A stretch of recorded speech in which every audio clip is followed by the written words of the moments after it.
Commentaire de saint Thomas d'Aquin sur l'évangile de Jean, chapitre 12, suite. L'incrédulité des Juifs.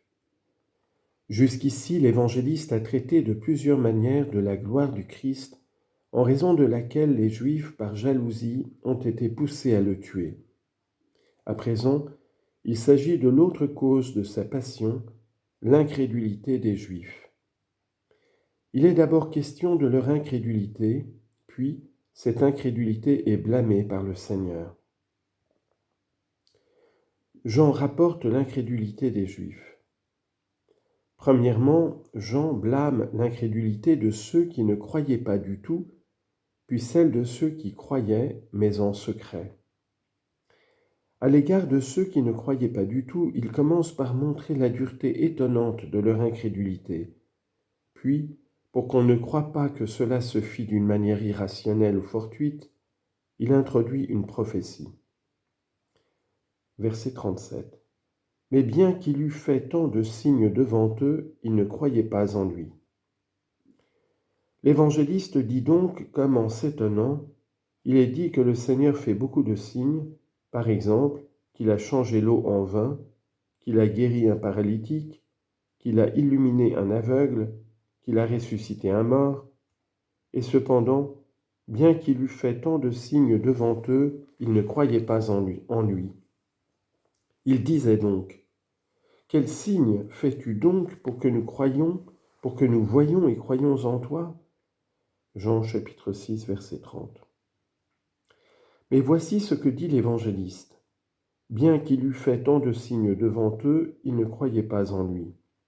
Citation.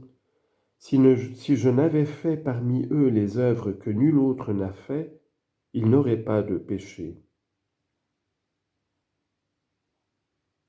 Jean chapitre 15, verset 24. Aussi ne pouvait-il pas dire ceci, nous n'avons plus vu de signe.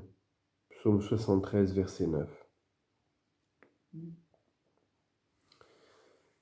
Verset 38. Pour que s'accomplît la parole que le prophète Isaïe avait dite, Seigneur, qui a cru à ce qui a été entendu de nous, et le bras du Seigneur à qui a-t-il été révélé? En vue de cela sont introduits les témoignages des prophètes. Et après avoir cité les prophéties, l'évangéliste montre qu'elles parlent du Christ. Il cite d'abord la prophétie prédisant leur incrédulité, puis il ajoute celle qui prédit la cause de cette incrédulité. Il dit donc, « Je dis qu'ils ne croyaient pas en lui pour que s'accomplît la parole que le prophète Isaïe avait dite. » Ici, il faut savoir que l'expression « pour que » dans les Saintes Écritures a tantôt un sens causal, comme plus haut, citation, « Moi je suis venu pour que mes brebis aient la vie » Jean 10, 10, tantôt un sens consécutif et signifie alors un événement futur. Et c'est en ce sens qu'elle est prise ici. En effet, ce n'est pas parce qu'Isaïe l'avait prédit qu'il ne croyait pas, mais c'est parce qu'il n'allait pas croire qu'il l'a prédit. Ainsi, c'est à partir des non-croyants que la parole d'Isaïe est accomplie. Citation. « Il faut que s'accomplisse tout ce qui est écrit de moi dans la loi de Moïse, les prophètes et les psaumes. » Luc 24, 44. Et encore, « Un seul iota ou un seul point de la loi ne passera pas, que tout ne soit accompli. » Marc 5, 18. Mais s'il était nécessaire que s'accomplît la parole d'Isaïe, il semble que les Juifs soient excusables de ce qu'ils n'ont pas cru.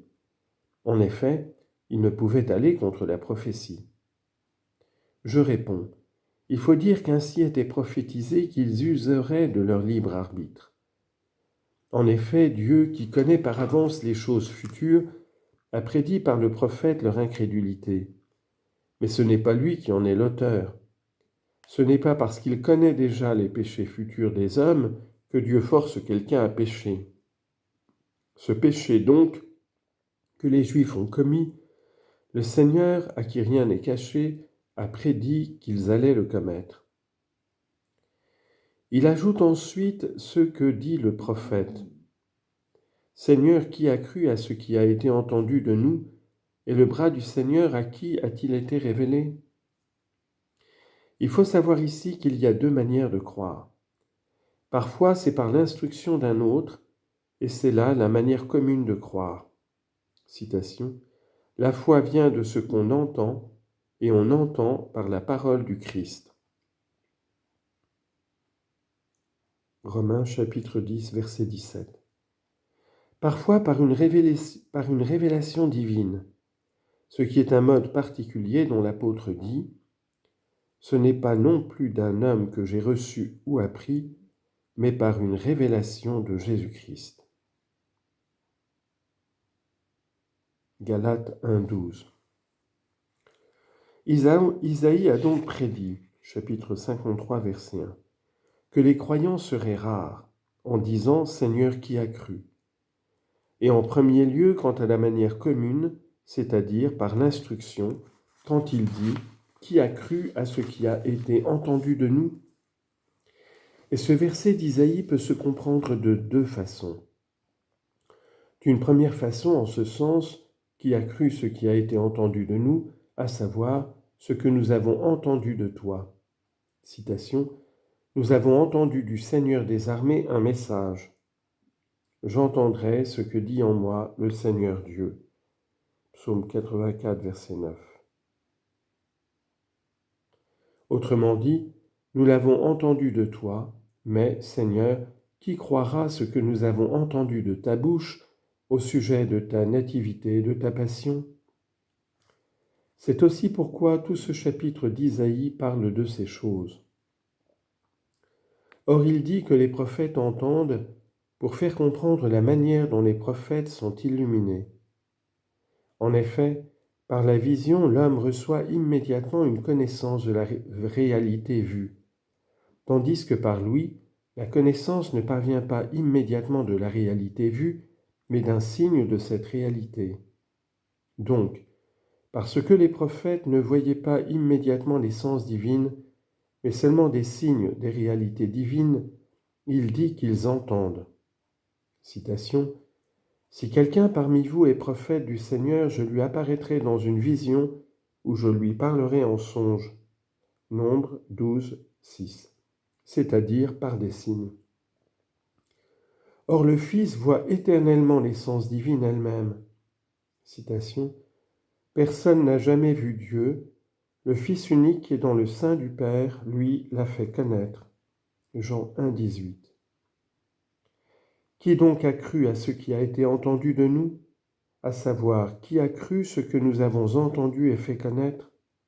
Citation. Ce que j'ai entendu du Seigneur des armées, le Dieu d'Israël, je vous l'ai annoncé. Isaïe, chapitre 21, verset 10. D'une autre façon, qui a cru à ce qui a été entendu de nous, c'est-à-dire ce qu'ils entendent de nous, citation, ils entendent mes paroles de ta bouche et ne les observent pas. Ézéchiel 33, 31. Quant au mode particulier de croire, c'est-à-dire par une révélation, il dit « Et le bras du Seigneur, à qui a-t-il été révélé ?» Le Fils est appelé bras, lui par qui le Père opère toutes choses, comme on appelle bras de l'homme ce par quoi l'homme opère. Et si l'homme opérait par un seul verbe intérieur, alors ce verbe pourrait être appelé son bras. Ainsi donc le Fils est appelé le bras de Dieu, non que Dieu le Père soit déterminé par une figure de chair mortelle et qu'il ait un bras corporel, mais parce que tout a été fait par lui. Jean 1, 3. Citation. Ton bras est-il comme celui de Dieu, et ta voix peut-elle tonner comme la sienne? Job chapitre 40, verset 4. Et encore, il a déployé la force de son bras. Luc 1, 51.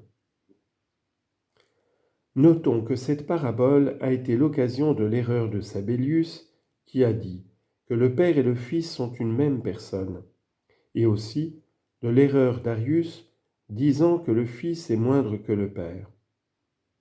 En effet, un homme et son bras ne forment pas deux personnes, mais une seule, et on ne peut dire que le bras soit égal à l'homme. Il faut répondre en disant qu'en de telles choses, il n'y a pas de similitude suffisante, car ce qui se trouve dans les créatures ne représente pas parfaitement ce qui est en Dieu. C'est pourquoi Denis dit que la théologie symbolique n'est pas argumentative. Le Fils n'est donc pas appelé bras comme s'il était la même personne que le Père, ou moins grand que lui, mais parce que par lui le Père opère tout. Il dit donc, et le bras du Seigneur à qui a-t-il été révélé, comme s'il disait à un petit nombre, à savoir aux apôtres eux-mêmes. Citation. Car c'est à nous que Dieu l'a révélé par son Esprit. 1 Corinthiens chapitre 2, verset 10.